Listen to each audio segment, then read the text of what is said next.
हाय बच्चों, आज हम लोग फ्यूचर कंटिन्यूअस टेंस देखेंगे, है ना। Future continuous tense. मुझे खेद है कि 2-4-5 दिन से मैंने वीडियो अपलोड नहीं किया, क्योंकि मैं गांव चला गया था और गांव में तो व्यवस्था होती नहीं है ना, तो इस कारण से संभव नहीं हो पाया कि वहां से मैं वीडियो अपलोड करूं, है ना। चलिए, बीत गई सो बात गई। हम लोग देखें फ्यूचर कंटिन्यूअस टेंस क्या है।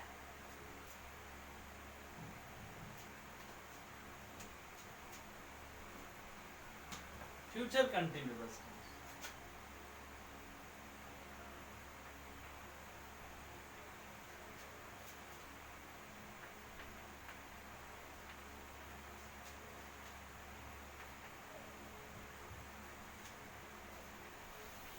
फ्यूचर कंटिन्यूअस टेंस देखिए बहुत सिंपल है और बहुत ज़्यादा यूजेस भी इसमें नहीं सीखना है।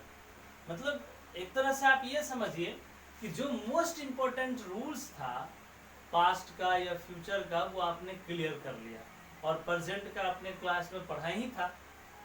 तो इस तरह से अब रूल्स जो हैं वो उतने नहीं मिलेंगे, क्योंकि फ्यूचर का बहुत ज़्यादा यूज हम लोग नहीं करते हैं, और करते भी हैं तो सिंपल का करते हैं, है ना।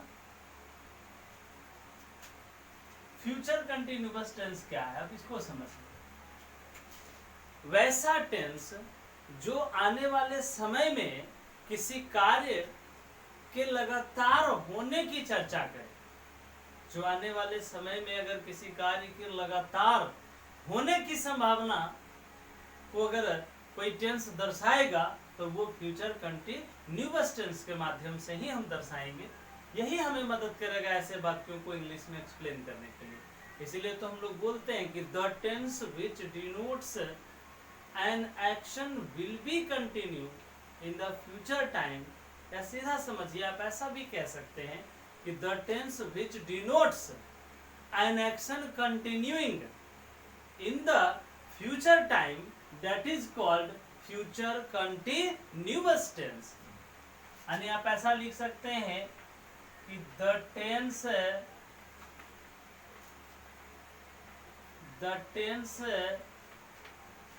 which denotes an action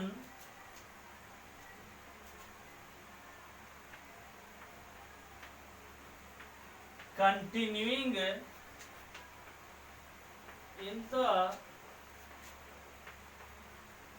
future time,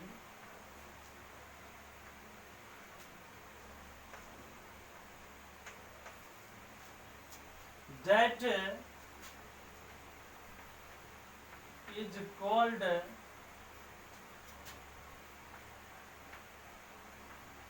future continuous tense। That is called future continuous tense। क्या मैंने कहा कि the tense which denotes an action continuing in the future time, अगर आने वाले समय में कोई कार्य लगातार होगा तो ऐसे कार्यों को दर्शाने के लिए हम फ्यूचर कंटिन्यूअस टेंस, ऐसे कार्यों को दर्शाने के लिए हम लोग फ्यूचर कंटिन्यूअस टेंस की मदद लेंगे, है ना। अगर इसको हिंदी में आप हिंट करें, ऐसा लिख सकते हैं कि वैसा टेंस जो आने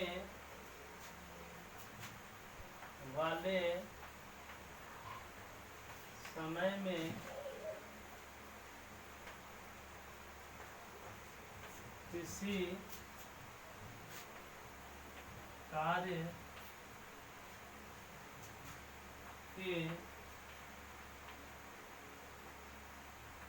लगातार, वैसा टेंस जो आने वाले समय में किसी कार्य के लगातार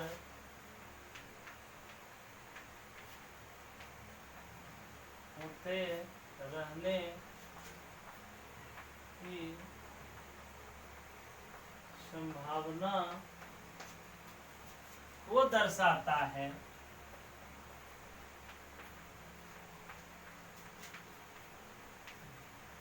future continuous tense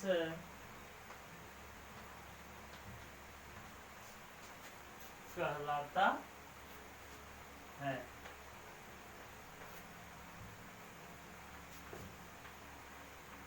rule to translate अनुवाद के नियम।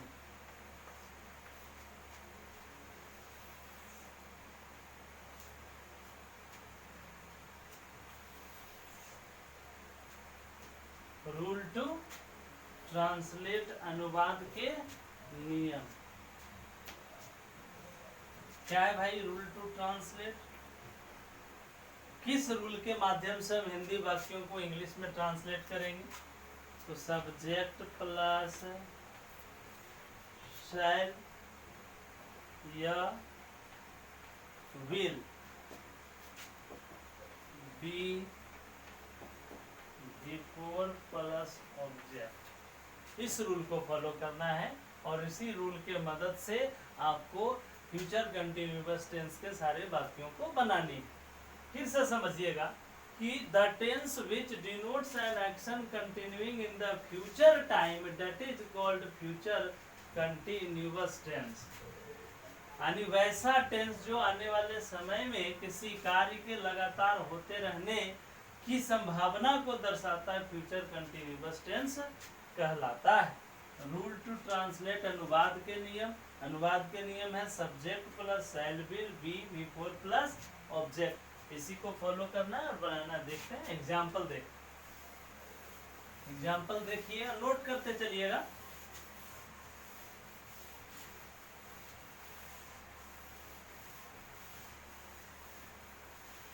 बहुत आसान है, 2-4 में बताऊंगा, आप सब बना लेंगे।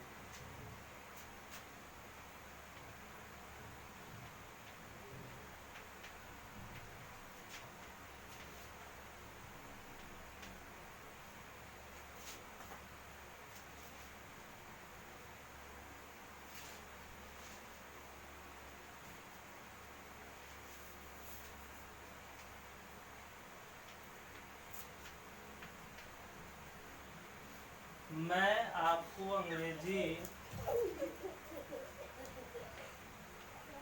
पढ़ाता रहूंगा। वह हमारी मदद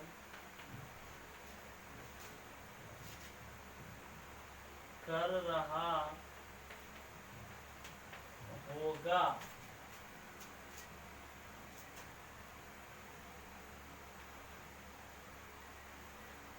इसको बनाते हैं। सबसे पहले ध्यान दीजिएगा, क्या बनाएंगे? आई के साथ क्या दोगे बच्चे? बोलते जाओ। शैल बी, पढ़ाना का, टीच तो टीचिंग, आपको का, you, I shall be teaching you English. यह देखिए ऐसे बन गया। आई के साथ shall be before teaching you English. यहाँ देखिए वह, तो ही के साथ विल यूज करते हैं। He will be helping us. He will be helping us. तुम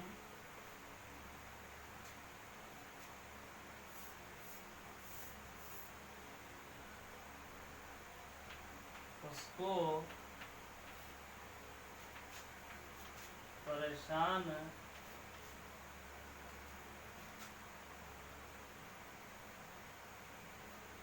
कर रहे होगे।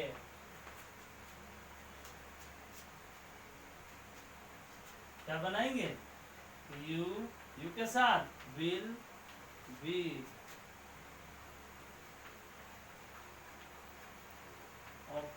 pushing him, you will be oppressing, oppressing मतलब परेशान करना, सताना भी होता है ना। इस तरह से आप बनाते चलेंगे।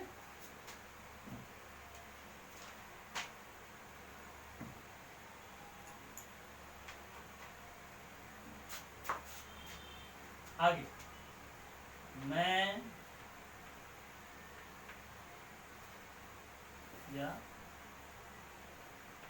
वह नृत्य करते रहेगी, क्या बनाएंगे? She will be dancing.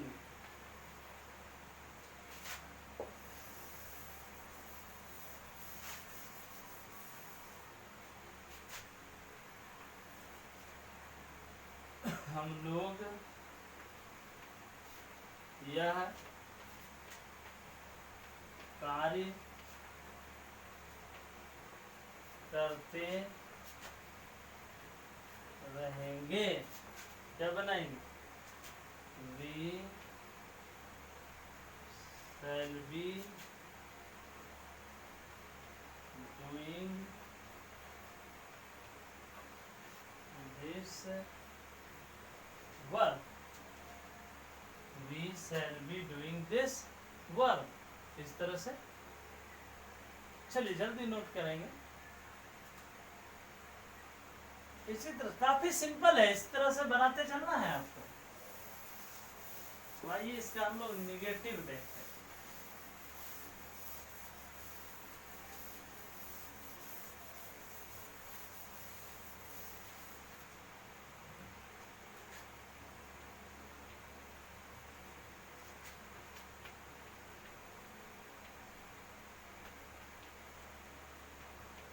Negative sentence,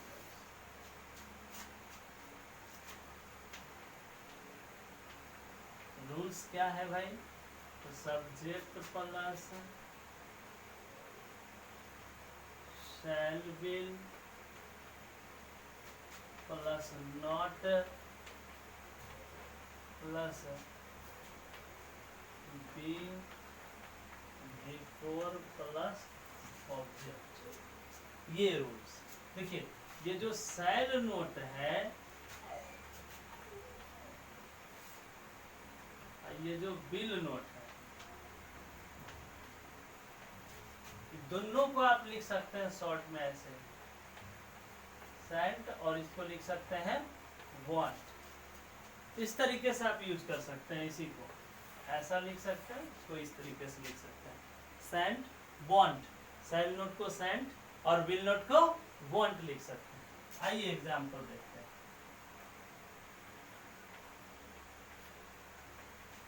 वह गीत नहीं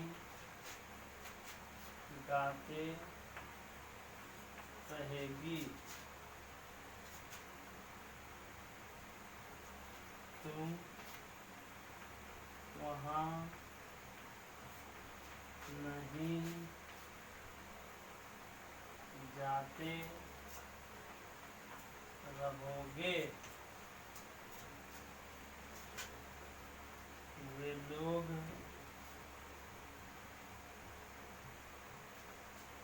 समाज की सेवा नहीं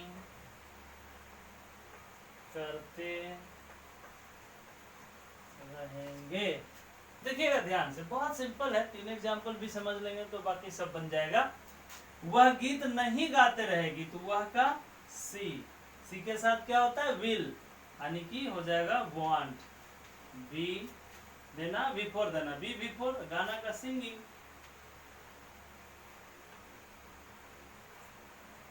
और गाना का song, singing a song.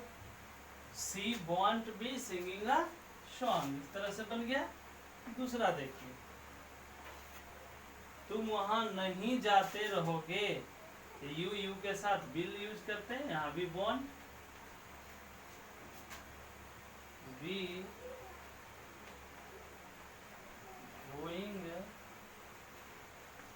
There, वे लोग, वे लोग का इंग्लिश दे, दे के साथ विल नॉट, शॉर्ट में लिखेंगे वांट, बी भी फॉर देना तो बी सर्विंग, सेवा करना का, we want, they won't be serving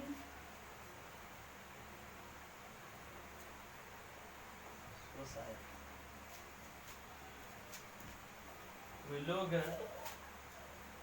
यहाँ पे मैं हमारे डाल देता हूँ, हमारे समाज की सेवा नहीं करते रहेंगे। कोई खास समाज की सेवा नहीं करने की बात रही तो आवर यहाँ हो जाएगा आवर सोसाइटी, इस तरह से बनाएंगे। सब्जेक्ट देख लेंगे, अगर विल नॉट यूज हो रहा है तो वॉन्ट यूज करेंगे, विल नॉट तो वॉन्ट, अगर शैल नॉट तो शैंट यूज कर देंगे। बाकी हमको ध्यान रखना है कि बी के साथ बी फोर यूज करना है, बी वी फोर, देखिए be V four, be V four, be के साथ बी फोर यूज होता है। ठीक है, क्लियर बच्चे? आगे बढ़ता हूँ, जल्दी से नोट करते जाएंगे, बनाते भी जाएंगे, जल्दी करेंगे, नोट कर लेंगे।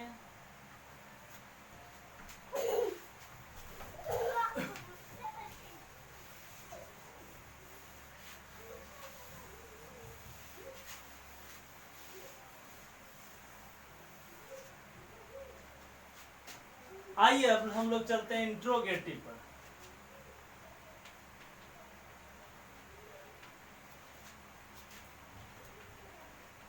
इंट्रोगेटिव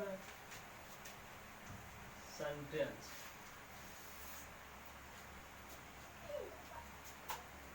इंट्रोगेटिव में क्या करेंगे आप, शैल विल को पहले लिखेंगे, ऑक्सिलरी वर्ब को पहले लिखते हैं, उसके बाद subject be before plus object note of interrogation दे देते हैं, है ना। ये करेंगे हम लोग स्ट्रक्चर में। एग्जाम्पल पहला,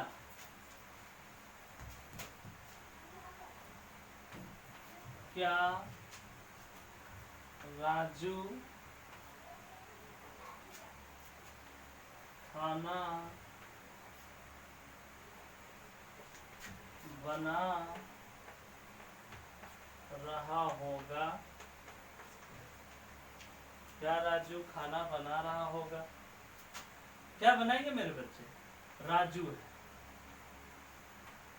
तो निश्चित रूप से यहाँ सेल नहीं विल ही यूज होगा, तो विल राजू, इसके बाद बी देंगे सब्जेक्ट के बाद, तो will Raju be cooking food, will Raju be cooking food, clear.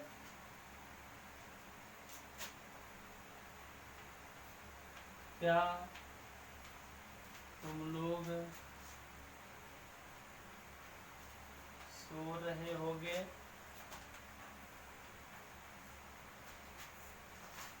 क्या बनाएंगे, विल यू बी स्लीपिंग,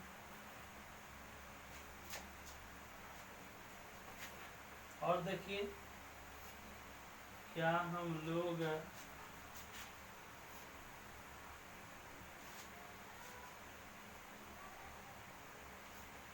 पढ़ाई कर रहे होंगे,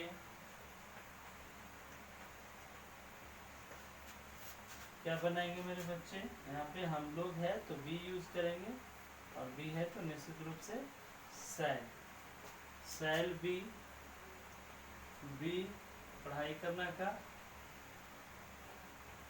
रीडिंग करे, क्या हम लोग पढ़ाई कर रहे होंगे तो शैल बी, बी रीडिंग या स्टडिंग, ऐसे यूज करते हैं, है ना। और देखिए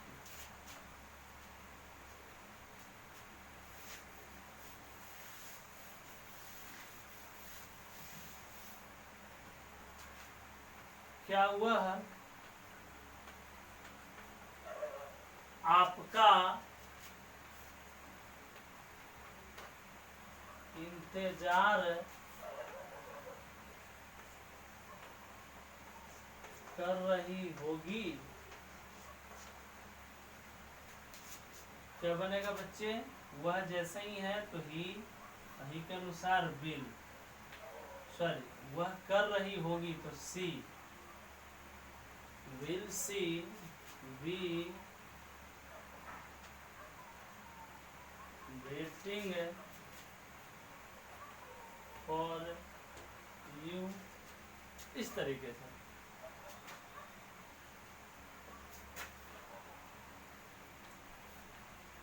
क्या माँ उन लोगों को खाना खिला रही होगी? माँ का मदर, है ना? क्या हो जाएगा? Will, will mother B feeding, feed मैंने खाना खिलाना, यहाँ पे बिफोर है क्योंकि हम लोग कंटिन्यूअस पढ़ रहे हैं, फ्यूचर कंटिन्यूअस है, तो will mother B feeding them, उन लोग का दे का ऑब्जेक्ट देम। इस तरह से आप फ्यूचर का इंट्रोगेटिव सेंटेंस बनाएंगे। जल्दी से नोट करेंगे आप लोग।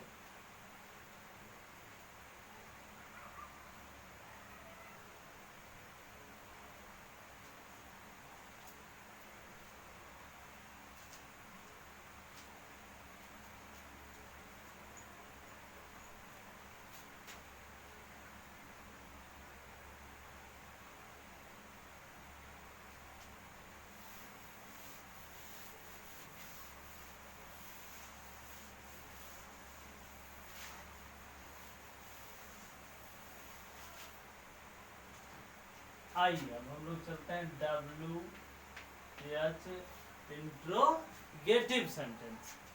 ये WH इंट्रोगेटिव सेंटेंस क्या है, जरा इस पर ध्यान दीजिएगा।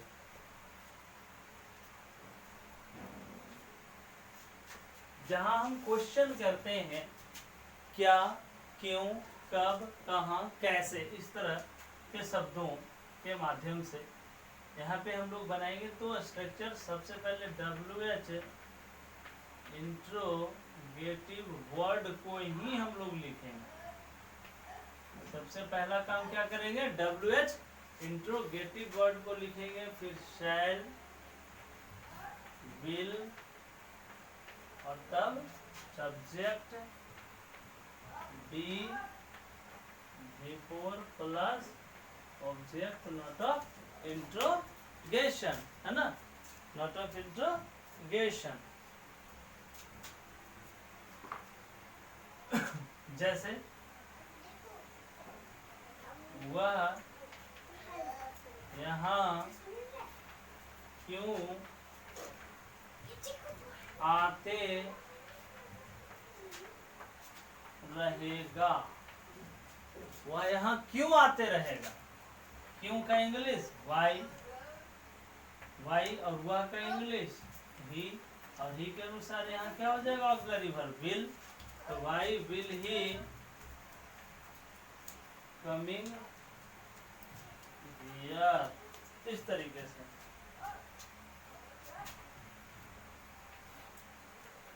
तुम उसका इंतजार कहाँ करते रहोगे? वेयर, अब तुम है यू, यू के अनुसार विल ही होगा ऑक्सिलरी वर्ब, है ना? तो where will you be waiting for him, why he, why will he be, यहाँ छुटा हुआ है ना? Why will he be coming here, where will you be waiting, है ना, be coming, be waiting for him, तुम उसका इंतजार कहाँ करते रहोगे। वह कैसे आप लोगों की सेवा करते रहेंगे। क्या बनाएंगे बच्चे, कैसे का इंग्लिश, हाउ विल ही, वह का इंग्लिश ही के अनुसार will, how will he B serving you. चलिए नोट करते चलिए।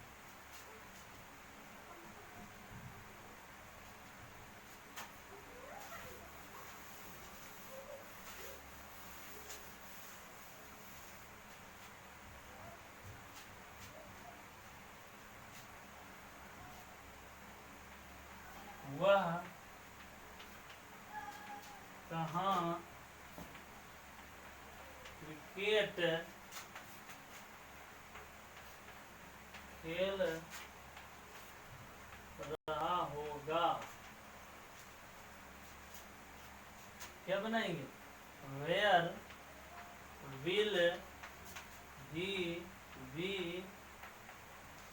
प्लेइंग क्रिकेट, राधा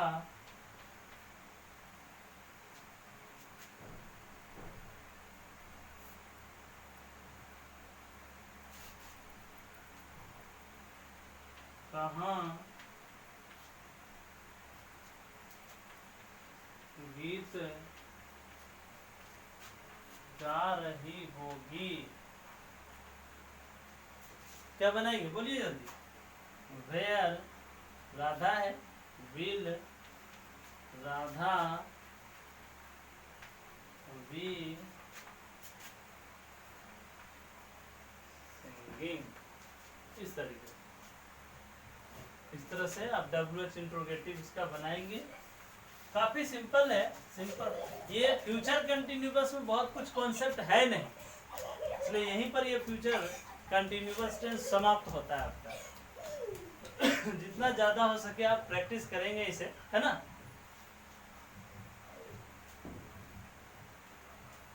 मैं आपको बता दूं कि आज मैंने कोविड-19 के अगेंस्ट मुहिम में, उसके विरुद्ध लड़ाई में हमने अपने परिवार के साथ आज कोविशील्ड नामक जो वैक्सीन है वो आज हमने टीका लगवा लिया है ना। आप लोग भी जो 18+ हैं वो रजिस्ट्रेशन कराकर स्लॉट बुक करके टीका जरूर ले लीजिए, है ना। जल्दी से नोट करेंगे इसको, देखेंगे।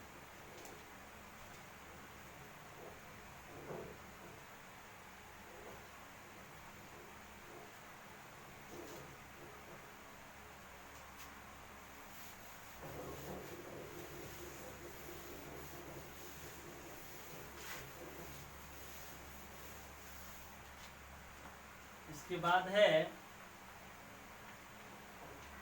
फ्यूचर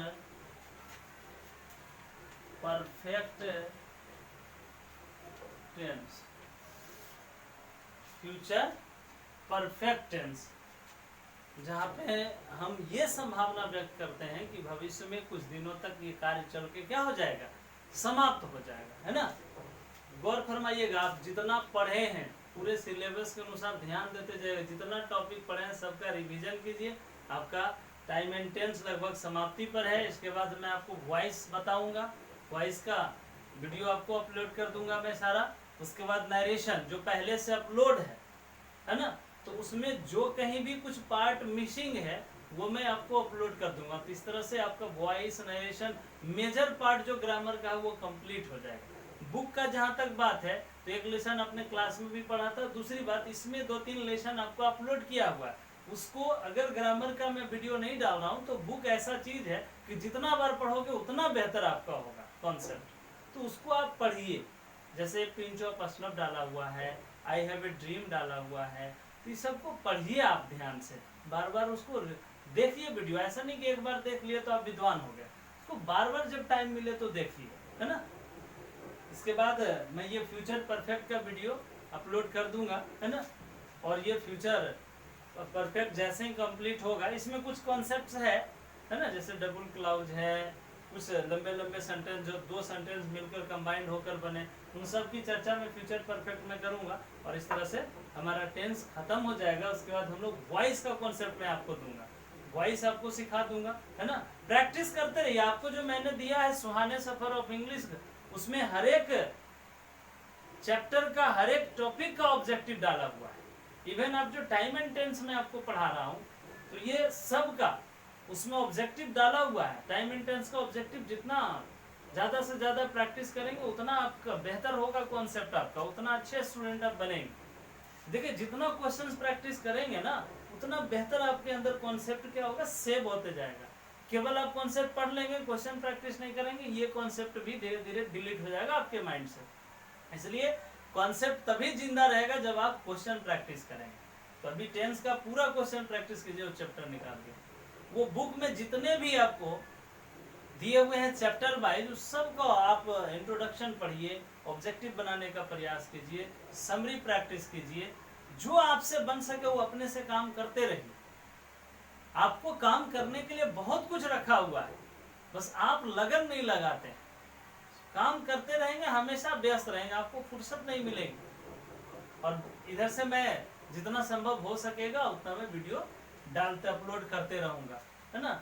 और हम लोग सब मिलके यही विश करो कि जितना जल्दी सेंटर ओपन हो जाए, क्योंकि जितने परेशान आप हैं बंद से, उससे कहीं ज़्यादा शिक्षक जो हमारा समाज है वो परेशान है। कितना बड़ा बर्डन है हमारे ऊपर, परिवार चलाना प्लस जहाँ सेंटर है उसको मेंटेन करना, उस मकान मालिक को रेंट देना, बहुत सारी चीज़ें हैं। हम लोग भी काफ़ी कंफर्ट नहीं रहते हैं, हम लोग भी काफ़ी असंतुलित हो गए हैं ऐसे चीज़ों में। क्योंकि एक आध महीना का बात रहे तब ना, लॉकडाउन लंबा खिंचता है तो इकोनॉमिकली आदमी वीक हो जाता है। तो इन सारे चीज़ों को देखते हुए घर में रहिए, आप सेफ रहिए, और बिल्कुल दिमाग को एकदम परेशान मत होने दीजिए। सब कुछ जॉली मूड में रहेंगे तो हर एक चीज़ पढ़ेंगे और हर एक चीज़ हम लोग कंप्लीट कर पाएंगे, है ना। और इतना विश्वास रखिए कि कभी आज तक जितने सालों से मैं पढ़ा रहा हूँ, कोई बैच हमारा अधूरा वापस नहीं गया।